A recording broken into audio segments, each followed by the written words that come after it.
Ya, kalau kita mengejar goal, ada satu prinsip bahwa harus mencapai, gitu ya.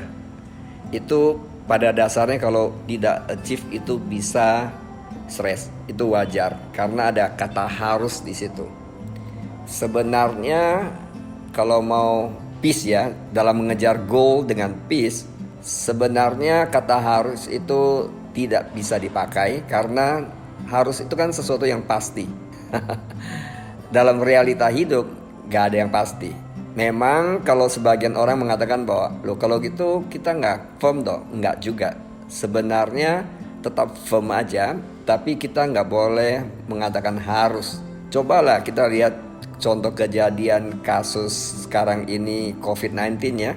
Bagaimana orang bilang set goal saya harus berangkat misalkan. Ternyata situasi tidak memungkinkan orang berangkat misalkan. Sehingga kata harusnya bisa dipakai nggak di sini? Nggak bisa. That is why ini salah contoh kasus saja. Dalam realita hidup kan ada hal tertentu kan tidak bisa. Memang kadang-kadang kalau kita bilang gitu orang pikir kalau gitu kita nggak firm dong, kita nggak yakin dong. Beda. Beda tentang firm dan yakin tentang harus tadi. So kita tidak perlu memberikan pressure kepada diri kita sendiri dan kita yakin kita ke sana, tapi tidak ada kata harus menurut saya ya. Sehingga kita tetap fokus kepada goal kita namun tidak perlu stres seandainya itu tidak terjadi. Nah, kalau tidak terjadi kan banyak faktor tadi, faktor keadaan kan, contoh seperti tadi kita bilang COVID ini kan keadaan. Atau juga bisa faktor kelemahan kita sendiri mungkin. Kitanya mungkin tidak sesuai dengan target. Seharusnya kita mengerjakan ini sekian jam, tapi kita malas nih, cuma sekian jam, ya nggak capai targetnya, misalkan seperti itu. Dalam hal bisnis misalnya orang asuransi lah, orang network marketing lah dan sebagainya, seharusnya 10 kali presentasi, dia hanya misalnya 5 kali atau 2 kali. Tentu targetnya nggak capai, goalnya nggak capai. So tidak perlu ada pressure ke diri kita sendiri. Itu menurut versi saya.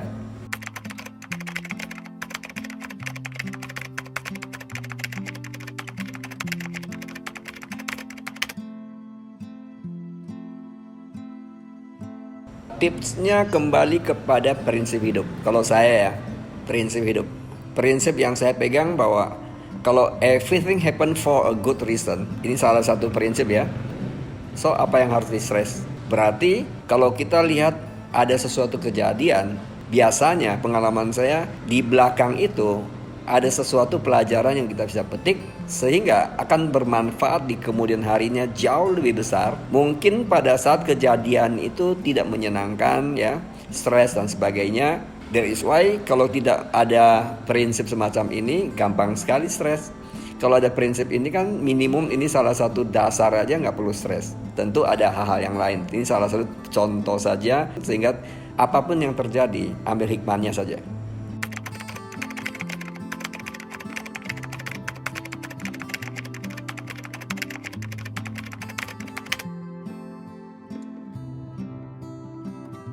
Kalau misalkan orang terdekat yang kena tantangan misalnya seperti itu, yang kita hanya bisa memberikan support moral, semangat ya, jalan keluar. Namun yang mengambil tanggung jawab untuk hidupnya ke depan atau mengatasi masalah itu sendiri, tantangan itu sendiri, seharusnya yang bersangkutan, walaupun itu kakak, adik, anak, suami, istri, orang tua ya, kembali karena yang memegang kendali dalam hidup orang tersebut adalah dirinya. Sehingga kita banyak pekerjaan yang tidak bisa kita menggantikan posisinya orang itu. Walaupun secara emosional kita merasa bahwa kita empati, kita simpati, kita rasanya kasihan banget. Tapi mengenai beberapa hal tadi saya bilang tidak bisa menggantikan. Contoh aja perasaan gitu. Kita nggak bisa menggantikan perasaannya kan. Apa yang dia rasakan dan sebagainya. Dan hal-hal yang lain, ada juga pekerjaan-pekerjaan yang lain yang harus yang bersangkutan lakukan. That is why tugas kita kan hanya mendampingin, membuat dia tenang dulu. Ya, pada saat dia tenang, mungkin keputusan dia ambilnya lebih gampang atau tidak stres ya, tidak begitu stres. Minimum ada orang mendampingin seperti itu.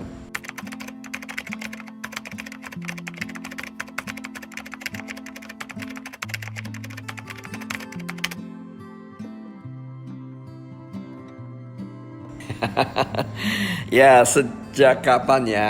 Kalau menonton film terbang kan, itu ada beberapa kejadian yang jatuh bangun terpuruk dan bangun dan seterusnya. Pengalaman hidup yang bertubi-tubi dan terus pengalaman saya di bisnis yang saya tekuni juga banyak mengalami tantangan turun naik, jatuh bangun. Sehingga saya pikir nggak perlu lah ya kalau kita terus-terusan stres, karena pada ujung-ujungnya nanti yang rugi diri kita sendiri, kesehatan kita, badan kita gitu. Setelah saya mengerti bahwa kesehatan kita gitu ya, itu faktor stres itu sangat menentukan kesehatan seseorang, baik kesehatan fisiknya maupun kesehatan mentalnya. Itu pegang peranan yang sangat penting. Lagi pula setiap kejadian terburuk apapun, tidak ada hal yang terburuk dalam dunia ini menurut saya. Yang ada adalah pelajaran yang kita ambilnya apa. Semakin tingkat keterpurukannya, bisa jadi tingkat pelajarannya semakin dalam. Sebenarnya pelajaran itu yang sangat berharga untuk menghadapi tantangan berikut ke depannya. Kalau misalnya kita hanya stres, yang kita terkuras energi di stresnya, sehingga pelajarannya kita tidak petik, yang ruginya adalah bertumpuk-tumpuk. Karena kita tahu bahwa stres itu tidak akan berakhir lah selama manusia masih hidup ya. Selama manusia masih hidup, selama kita masih hidup di bumi ini, selalu ada tantangan. Pada saat tantangan datang itu, kalau orang nggak bisa menghandle ya stres kan. Gitu.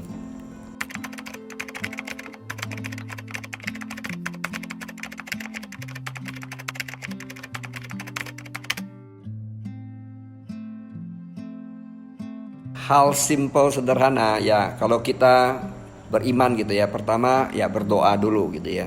Doa dan menenangkan diri dalam arti buat sebagian yang percaya dengan meditasi, melakukan meditasi misalkan. Ya mungkin untuk sebagian orang tidak nyaman dengan istilah meditasi, apapun istilahnya, saat teduh misalnya. Istilahnya kan ada juga saat teduh, bangun pagi. Dan kemudian fisik ya, kalau fisik kita bilang karena terpengaruh pada mental gitu. Lakukan kegiatan-kegiatan lebih diperbanyak, misalnya olahraga lah katakanlah. Olahraga yang sederhana ya, misalkan jalan kaki ya kan, setengah jam, 1 jam. Kemudian kalau ada kegiatan olahraga gitu, itu bagus banget juga. Berkumpul dengan teman-teman olahraga, itu kadang-kadang main-main dan sebagainya, itu bisa membantu juga.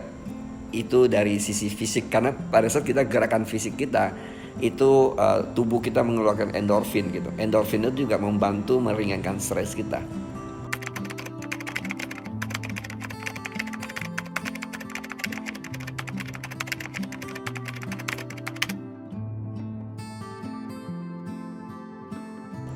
Ya, saya rasa readiness ya, dalam yang dimaksud di sini adalah readiness.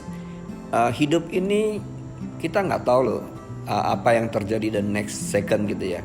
Misalkan gempa bumi yang tak terduga bisa terjadi, kebakaran bisa terjadi, tsunami misalkan, ya kan? COVID aja datang tidak memberitahu kita gitu kan. There is why kalau kita ada mentalitas seperti itu, readiness menghadapi tantangan, seperti saya katakan bahwa kejadian apapun bisa jadi menurut kita yang terburuk gitu, sebenarnya ada pasti blessing in disguise-nya gitu. Ada apa di belakang kejadian itu yang bisa kita petik. Selalulah, saya percayalah, contoh COVID-19 ini aja buat sebagian orang, mungkin sebagian besar ya, itu stres luar biasa. Tapi buat sebagian orang, bagaimana dia menghadapi krisis ini, COVID ini, dengan cara merubah pikirannya dia. Artinya, dia yang menentukan pikirannya stres atau tidak, adaptasi dengan keadaan dan sebagainya. Nah, buat orang-orang yang bisa menghandle itu, sehingga stresnya itu nggak gitu terasakan. Misalnya orang nggak ready gitu, selesai dia. Misalkan aja contoh kembali lagi ya, salah satu readiness ini kalau kita hidup di dunia ini ya, uang misalkan. Buat sebagian orang yang tidak punya tabungan uang atau tidak punya investasi di saat ini, kalau misalnya dia hanya mengandalkan buka toko saja, misalnya dia punya toko, tokonya lagi sepi, atau dia mengandalkan gaji. Kalau dia di kantor misalnya dikurangi jam kerja, penghasilannya berkurang, ya kan? Atau bahkan dipecat. Nah, kalau dia nggak punya tabungan, nggak punya investasi, apa yang terjadi? Itu super duper stres kan? That's why readiness ini banyak faktor. Baik fisik kita juga selalu kita kondisi fit gitu. Ya memang ujung-ujungnya Tuhan yang tentukan kondisi badan kita nantinya ya. Tapi kita juga punya wisdom untuk tetap misalnya jaga kesehatan, jaga fisik dan sebagainya. Juga jaga mental dan juga tadi saya bilang financial gitu. Jadi readiness banyak faktor gitu. Nah, kalau kita ngerti, kita belajar tentang finance, kita belajar tentang kesehatan, kita belajar tentang mental, karakter, dan sebagainya. Nah, kalau kita dibekalin ilmu-ilmu semacam itu dan kita praktekkannya, bukan hanya bekalin saja, kita praktekkan. Sehingga apapun yang terjadi, must be ready gitu. Karena sesuatu kejadian datang itu tidak ketok pintu. Seperti maling datang tidak ketok pintu, dia masuk aja gitu, ya kan? Ya kecolongan kalau nggak ada readiness di situ.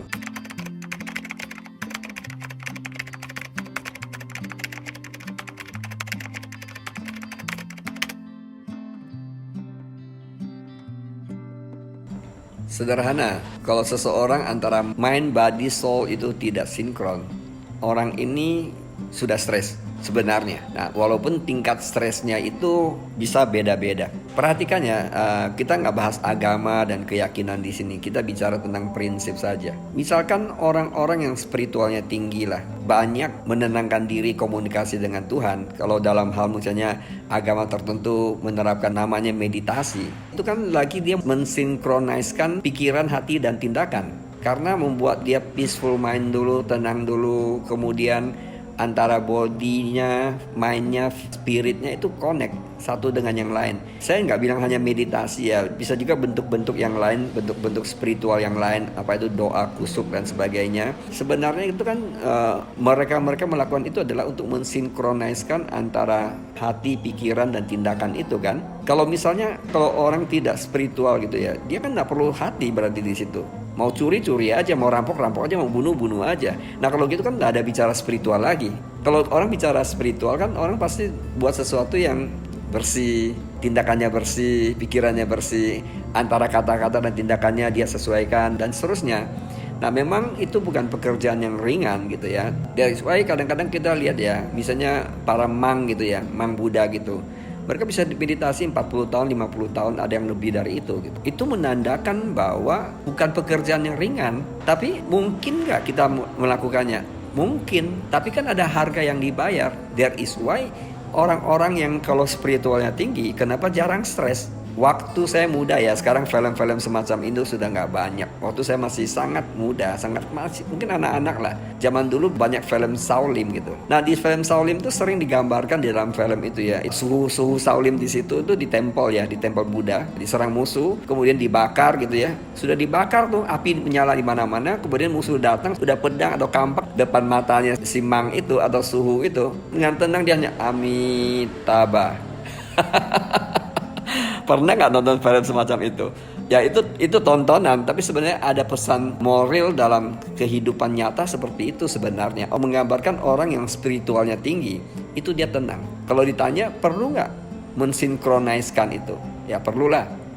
Nah kalau ditanya bagaimana caranya, strategi yang saya terapkan ya saya melakukan namanya morning shower, morning feeding. Morning shower dan morning feeding itu ya bangun pagi misalnya doa, setelah doa dengarkan puji-pujian, kemudian mulai afirmasi yang positif, gratitude, dan mulailah saya membaca buku-buku yang bermanfaat, ikuti YouTube channel yang bermanfaat, edukasi mind kita dikasih makan, dan kita mandi dalam arti bukan hanya fisik saja, mandi mental kita, mandi spirit kita, dan membuat sinkron lah. Misalnya ada kesalahan kemarin apa, saya maafkan kesalahan saya sendiri, maafkan pada diri saya, maafkan orang lain dan sebagainya. Itu kan membersihkan, bukan hanya bangun pagi mandi fisik gitu.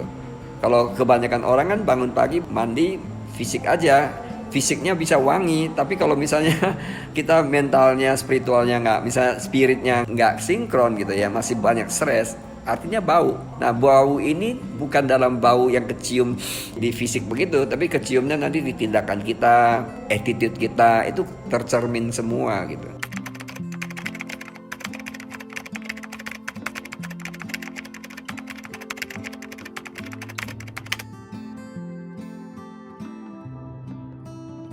Saya kadang-kadang saya evaluasi, kadang-kadang saya juga bikin list apa yang harus dikerjakan besoknya gitu ya. Tapi yang rutin sudah pasti itu doa, hampir tidak pernah berarti pernah gitu. Kadang-kadang kecapean, ketiduran bisa juga gitu. Most of the time saya doa, dan saya sering juga diiringi oleh musik-musik yang membuat peace gitu, dan saya juga iringi oleh kalimat-kalimat afirmasi yang saya buat sendiri. Jadi kadang-kadang juga mix, kadang-kadang saya dengarkan saya punya sendiri, kadang-kadang saya lihat di YouTube channel ada yang bagus, saya download, saya dengarkan juga kayak gitu. Karena when we sleep, our subconscious mind never sleep gitu. Jadi dia bisa belajar, bisa dengar sesuatu yang memfirmkan tindakan kita ke depan yang positif apa saja, goal kita apa saja, dan seterusnya.